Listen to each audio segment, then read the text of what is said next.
NEET வினாத்தாள் கசிவிற்கு பொறுப்பேற்று மத்திய கல்வி அமைச்சர் தர்மேந்திர பிரதான் தனது பதவியை ராஜினாமா செய்ய வேண்டும் என்ற முக்கிய கோரிக்கையோடு தொடர்ந்து 10 நாட்களாக போராட்டத்தில் ஈடுபட்டு கொண்டிருக்கும் இளைஞர்களின் கோரிக்கையை ஏற்று தற்போது அவர் தன்னுடைய பதவியை ராஜினாமா செய்துள்ளார். வினாத்தாள் கசிவிற்கு பொறுப்பேற்று மத்திய கல்வி அமைச்சராக இருந்த தர்மேந்திர பிரதான் தன்னுடைய பதவியை ராஜினாமா செய்துள்ளார். இது குறித்த கூடுதல் விவரங்களோடு மீண்டும் செய்தியாளர் ராஜகுமரன் இணைவுள்ளார்.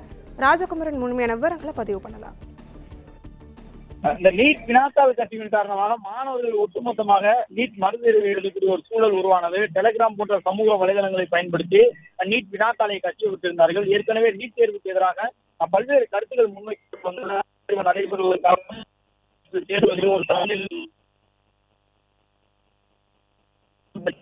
என்பதை போன்ற கருத்துக்கள் எல்லாம் சொல்லப்பட்டது. ஆனால் கடந்த சில ஆண்டுகளாக, அதாவது நீட் அறிமுகமான எதிராக பல்வேறு கருத்துக்கள் முன்வைக்கப்பட்டன. ஆனால் அடுத்தடுத்த ஆண்டுகளிலே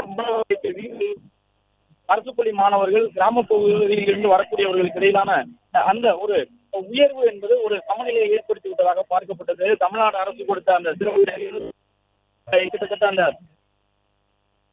அந்த வழங்கப்பட்ட பிறகு தமிழ்நாடு உள்ளிட்ட மாநிலங்களிலே நீட் தேர்வுக்கு எதிரான நீட் தேர்வை பொறுத்தவரை அந்த நீட் தேர்வு அறிமுகமானது முதலே பலரும் அந்த நீட் தேர்வுக்கு எதிரான கருத்துக்களை சொல்லி வந்தார்கள். கிராமப்புற மாணவர்களுக்கு, அரசு பள்ளி மாணவர்களுக்கு நீட் தேர்வின் காரணமாக ஒரு பாதிப்பு இருக்கின்றது என்பதை போன்ற கருத்துக்கள் 2015க்கு பிறகாக பல்வேறு இடங்களிலும் நீட் தேர்வுக்கு எதிரான அந்த போராட்டங்கள் நடைபெற்ற பொழுது முன்வைக்கப்பட்டு வந்தன. நீட் தேர்வு அறிமுகமான பிறகு மாணவர்கள் கிராம பகுதியிலிருந்தும் அரசு பள்ளியிலிருந்தும் அதிகமாக மருத்துவ படிப்புக்கு தேர்வாகவில்லை என்றெல்லாம் சொல்லப்பட்டது. ஆனால் அடுத்தடுத்த ஆண்டுகளிலே நீட் தேர்வு தொடர்பாக சிறப்பு பயிற்சி வகுப்புகள் எல்லாம் பள்ளிக்கூட அளவில் முன்னெடுக்கப்பட்டன. மாநில கல்வித்துறையும் நீட் தேர்வு பயிற்சி வகுப்புகள் எல்லாம் நடத்தியிருந்தது. தமிழ்நாடு போன்ற மாநிலங்களிலே அப்பொழுது ஆட்சியில் இருந்த ஆட்சியாளர்கள் இடஒதுக்கீடு கொடுத்து அரசு பள்ளி மாணவர்களுடைய சேர்க்கை விகிதத்தை அதிகப்படுத்தி இருந்தார்கள். இந்த நிலையில்தான் நீட்டுக்கு எதிராக அது அறிமுகமான பொழுது இருந்ததை போன்ற ஒரு எதிர்ப்பு மனநிலை தற்பொழுது இல்லை என்பதை பார்க்க முடிந்தது. பெரும்பாலானவர்கள் நீட்டுக்கு ஆதரவான ஒரு நிலைப்பாட்டை எடுத்து விட்டார்கள். இந்த சூழ்நிலையில்தான் இந்த வினாத்தாள் கசிவு என்பது மீண்டும் ஒரு சிக்கலை ஏற்படுத்தியிருந்தது. நீட்டுக்கு எதிராக மாணவர்கள் போராடுவதற்கான ஒரு காரணத்தை அது மீண்டும் உருவாக்கி இருந்தது. இந்த சூழ்நிலையில் தான் இந்த நீட் வினாத்தாள் கசிவு என்பது டெலிகிராம் போன்ற சமூக வலைதளங்களை பயன்படுத்தி கடந்த சில ஆண்டுகளுக்குள்ளாக 3 முறை கசிந்து விட்டது. ஒரு சில வட இந்திய மாநிலங்களில் அந்த நீட் வினாத்தாள் கசிந்திருந்தாலும் கூட ஒட்டுமொத்தமாக நீட் தேர்வை அது பாதித்திருந்தது.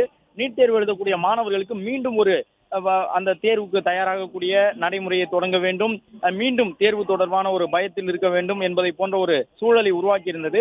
எனவே தேர்வு பயத்தில் மாணவர்கள் தொடர்ந்து நீடிப்பதற்கு காரணமாக அது அமைந்துவிட்ட சூழ்நிலையில்தான் நீட் வினாத்தாள் கசிவுக்கு பிறகாக கூட அந்த நீட் தேர்வை எதிர்த்து பலர் உயிரிழந்து விட்டார்கள். நீட் தேர்வால் பாதிக்கப்பட்ட பலர் உயிரிழந்து விட்டார்கள். எனவே அந்த உயிரிழப்புக்கு எல்லாம் பொறுப்பேற்றுக் கொள்ள வேண்டும். நீட் வினாத்தாள் கசிவு என்பது அரசினுடைய அஜாக்கிரதையால், கல்வித்துறையினுடைய அந்த போதுமான பாதுகாப்பின்மை காரணமாகவே நடந்துவிட்டது என்பதை குற்றம் சாட்டி ஒரு அமைப்பினர், அதாவது காக்ரோச் ஜனதா பார்ட்டி என்கின்ற பெயரிலே டெல்லியிலே போராட்டத்தில் ஈடுபட்டிருந்தார்கள். கிட்டத்தட்ட ஒரு 2 மாதங்களுக்குள்ளாக, 2-3 மாதங்களுக்குள்ளாக ஒரு அரசியல் கட்சியை போன்று அவர்கள் உருவாகி இருக்கின்றார்கள். நாட்டில் ஒரு எதிர்க்கட்சி இருந்தால் அது எப்படி ஆளும் கட்சிக்கு ஒரு தீவிரமான அழுத்தத்தை உண்டாக்குமோ அதே போன்ற ஒரு அழுத்தத்தை அவர்கள் உண்டாக்கி இருந்தார்கள் என்பதையெல்லாம் பார்க்க முடிந்தது.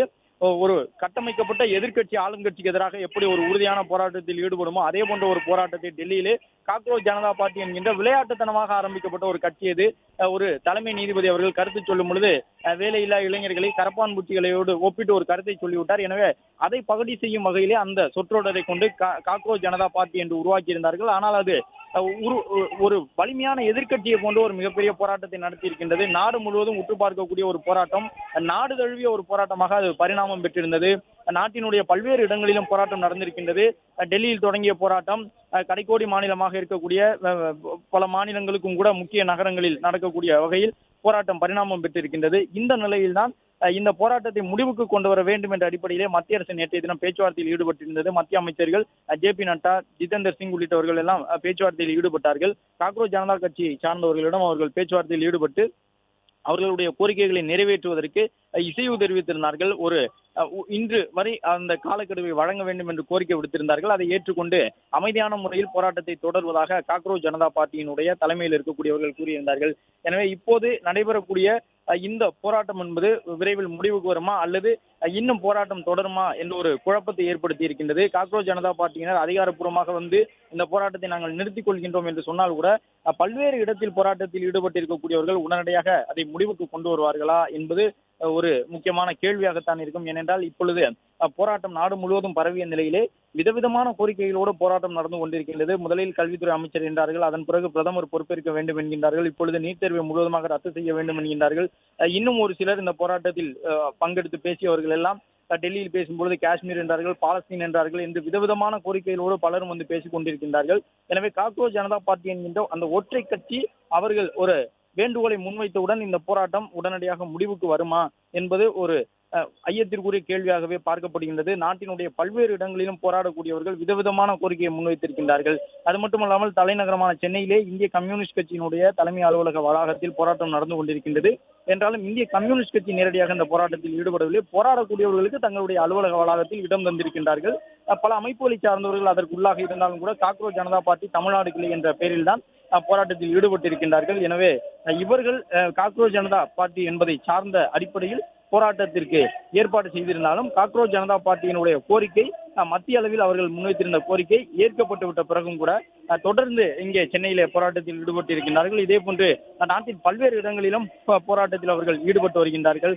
போராட்டம் உடனடியாக முடிவுக்கு வருமா அல்லது தொடருமா என்பது தெரியவில்லை. கடந்த சில ஆண்டுகளில் கூட இந்த போராட்டங்கள் எல்லாம் தொடங்கி இருந்தன. போராட்டங்கள் தொடங்கும் பொழுது முன்வைக்கக்கூடிய கோரிக்கைகளை அரசு பரிசீலிக்கும்.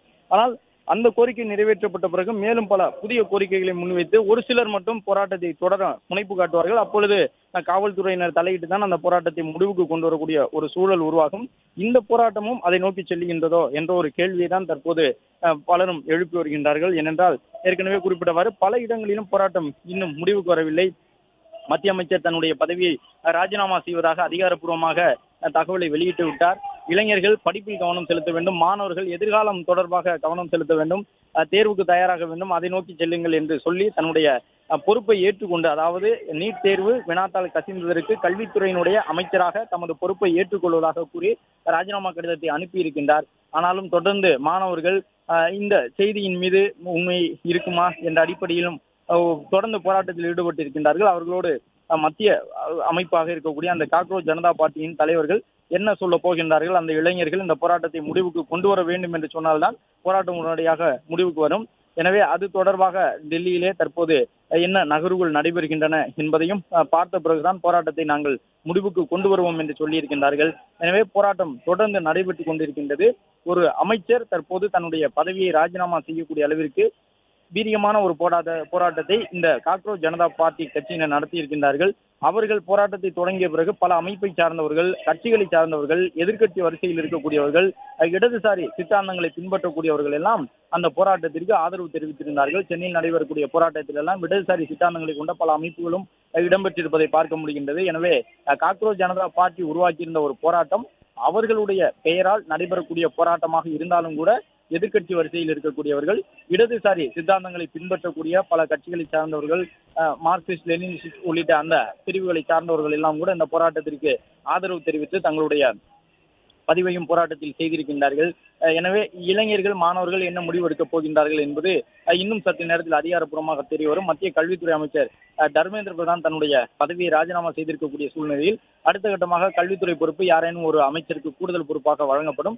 அதன் பிறகு இந்த நீட் தொடர்பான சர்ச்சைகள் முடிந்த பிறகு ஒரு புதிய அமைச்சர் நியமனம் செய்யப்படுவதற்கு வாய்ப்பு இருப்பதாக பார்க்கப்படுகின்றது. கல்வித்துறை அமைச்சர் தர்மேந்திர பிரதானை பொறுத்தவரை கடந்த காலத்தில் பெட்ரோலியத்துறை அமைச்சராக இருந்தவர், பாஜகவினுடைய தலைமைக்கு நெருக்கமாக இருந்தவர். இந்த ஆட்சியிலே கல்வித்துறையினுடைய அமைச்சராக வந்த பிறகு நீட் தேர்வு வினாத்தாள் கசிவு என்பது அவருக்கு ஒரு மிகப்பெரிய சவாலாக மாறியிருந்தது. இந்த நிலையில்தான் தன்னுடைய பதவியை அவர் ராஜினாமா செய்திருக்கின்றார். இளைஞர்களுக்கு அவர் முன்வைத்திருக்கக்கூடிய கோரிக்கை என்பது படிப்பில் கவனம் செலுத்துங்கள், எதிர்காலத்தை பாருங்கள், தொடர்ந்து போராட்டத்தில் ஈடுபட வேண்டாம் என்பதாக இருக்கின்றது.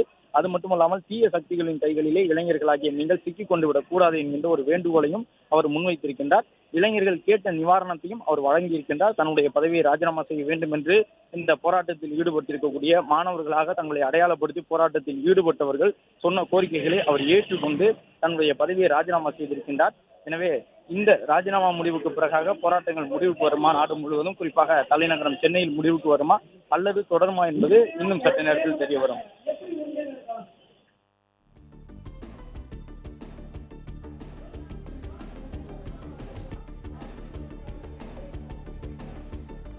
பிளே ஸ்டோர் மற்றும் ஆப் ஸ்டோரில் இருந்து பாலிமர் செயலியை QR கோடு மூலம் பதிவிறக்கம் செய்யுங்கள். செய்திகளை உடனுக்குடன் பெறுங்கள்.